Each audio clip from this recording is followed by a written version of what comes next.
The question about why bad things happen to good people is one that the rabbis have grappled with for millennia.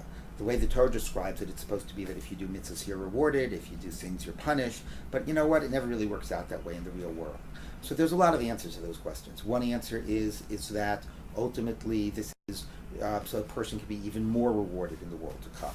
Another answer is that God isn't as involved in the day-to-day, and he allows things to happen because he wants to give the space for human freedom and for us to take responsibility of our world.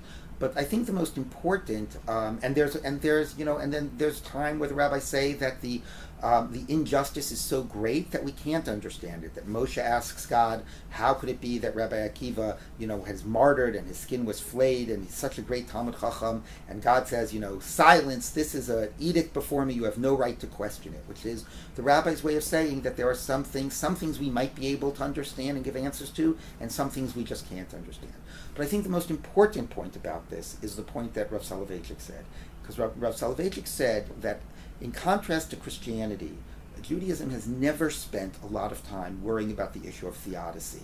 There's some discussion, but it has never really focused on this question of why bad things happen to good people, because whatever answer you give means that you're making your peace with it, that you're making your peace that good people can suffer. And our responsibility as Jews is to never make our peace with suffering, to always be bothered by suffering, and to always see it as our responsibility to create a world and to act into ways in which there is no suffering.